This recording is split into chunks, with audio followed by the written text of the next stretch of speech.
প্রোগ্রামে যে স্কুল রয়েছে, স্কুল কলেজের ছাত্রছাত্রীরা বই কিতাব নিয়ে যায়, বুঝতে পারছিস আমার কথা?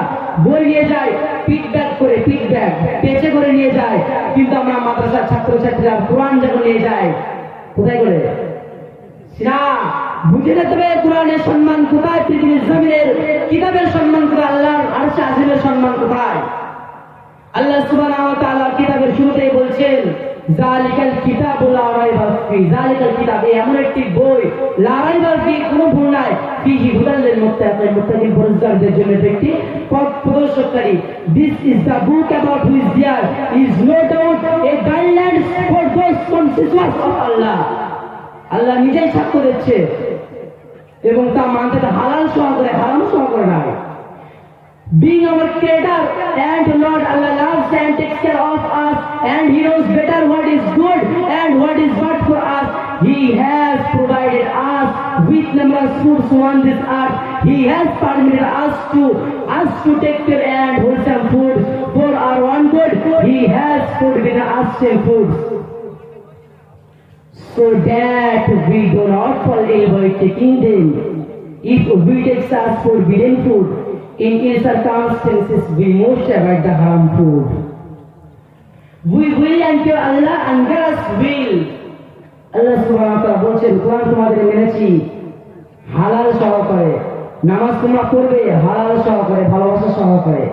পৃথিবী ইসলাম হয়েছে ভালোবাসা দিয়ে, ইসলামকে গঠন করতে হবে ভালোবাসা দিয়ে, ইসলাম পরিচালিত করতে হবে নিজের জীবনে গঠন করে নিতে হবে সেটা ভালোবাসা দিয়ে। তার যুবক ভাইরা বাধ্য হয়ে তার ভালোবাসা কি ফরজ? ওই ভালোবাসার কথা যুবক ভাইরা আমি বলছি না, আমি এই ভালোবাসার কথা বলছি। একটু উদাহরণ দিয়ে বুঝতে পারবেন, নামাজের মধ্যে যদি আপনার মনোযোগী না থাকে, নামাজের মধ্যে যদি আপনার ভালোবাসা আন্তরিকতা না থাকে, সে নামাজ ব্যর্থ, কোনো কাজ নাই। রোজার মধ্যে আপনার ভালোবাসা না থাকলে সে রোজাটি অসম্পূর্ণ। যাকাতের মধ্যে আপনার সম্পূর্ণ মনোযোগী ভালোবাসা না থাকলে সেই যাকাতটা অসম্পূর্ণ। আরেকটু উদাহরণ দিই, আমি মানুষ, সব আছে দুটো হাত নাই, আমি মানুষ, সব আছে দুটো চোখ নাই, আমি মানুষ, সব আছে আমার কান নাই, আমি মানুষটি অসম্পূর্ণ। আমি মানুষ সব যখন থাকলো, আমি মানুষটি সম্পূর্ণ। আমার দুটি যখন একটি কিছু খামতে থাকলো, তখন বুঝে নিতে হবে আমি মানুষটা অসম্পূর্ণ, সম্পূর্ণ নয়। ঠিক তেমনি রোজা, হজ, যাকাত, ইসলাম শরীয়তে যে কোনো জিনিসই এরকম, তার মধ্যে ভালোবাসাটা হলো সবচেয়ে বেশি পূর্ণতা। তার মধ্যে ভালোবাসা না থাকলে সে জিনিসটি পূর্ণতা পায় না। তো যাই হোক, এটা এখান থেকে আমি এটা বুঝতে পারলাম, বুঝতে চাচ্ছি যে ব্যক্তি নামাজ পড়লো না সেই ব্যক্তিকে যেন তার থেকে আবার জাহান্নামে করে নেয়। এটা কোরআনের গেল, হাদিসের মধ্যে আসি।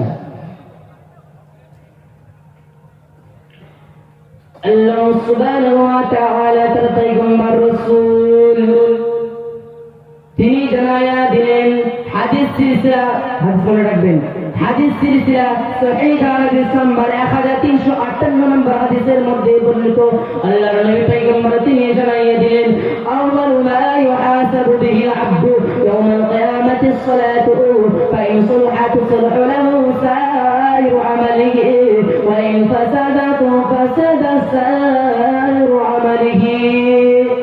আল্লাহর নবী করিম সাল্লাল্লাহু আলাইহি ওয়াসাল্লাম দো জাহানের বাদশাহ, দো জাহানের মুস্তাফা জানাইয়া দিলেন, ও বিশ্ব জগতের মানবেরা শুনে রেখে দাও, জেনে রেখে দাও, আমি রাসূল করিম তোমাদেরকে বলে যাই, কিয়ামত দিন সংঘটিত হয়ে যাবে, বিচার ও মাহশরে আল্লাহ সুবহানাহু ওয়া তাআলা যিনি আরশে আজিমের মধ্যে চলে আসবে, সপ্তম আসমানে এসে যখন বিচার সংঘটিত করে দেবে, তাল্লাইদা দুক্কাতিল আরদু দাক্কান দাক্কা, পৃথিবী যখন ধ্বংস হয়ে যাবে, আল্লাহ সুবহানাহু ওয়া তাআলা যখন বিচার ও মাহশরে বসে যাবে, তখন সর্বপ্রথমে নামাজ সম্পর্কে তোমাদের জিজ্ঞাসাবাদ করা হবে।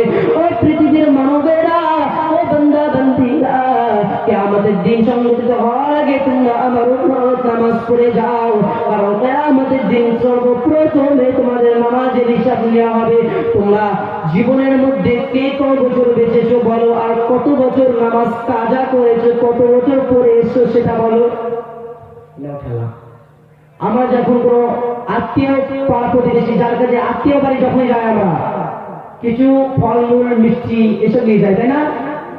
ঠিক তেমনি ভাবে আমরা আত্মীয় স্বজন, এটা মাথায় রাখবেন যুবক ভাই, আপনার সকলকে বলে যাচ্ছি, আমরা যখন আত্মীয় স্বজনের বাড়ি যাই, মিষ্টি ফলমূল নিয়ে যাই, মানুষ তোমার হুশ হয় না, মুসলমানের বাচ্চা হয়ে তোমার আজকে হুশ হয় না, নামাজের জন্য আল্লাহ সুবহানাহু ওয়া তাআলা 82 জায়গায় আমাদেরকে আদেশ দিয়েছে, হুকুম দিয়েছে। আমরা মুসলমান ঘরে জন্ম নিয়ে তা আমরা বেহুশ হুঁশ পাই না। কুটুম বাড়ি গেলে আমরা ফলমূল নিয়ে যাই, আল্লাহর কাছে যেতে হবে, কি নিয়ে যাবে তুমি? লজ্জা করে না? আল্লাহর নিঃশ্বাস নিচ্ছ, আল্লাহর বাতাস তুমি অনুভব করছো, আল্লাহর দেওয়া পা দিয়ে তুমি জমিনে হাঁটছো। তোমার জন্য জমি মাথা রাখবে, তোমার জন্য জমিনও কাঁপে, তোমার জন্য জমিনও ভয় পায়, তোমার জন্য জমি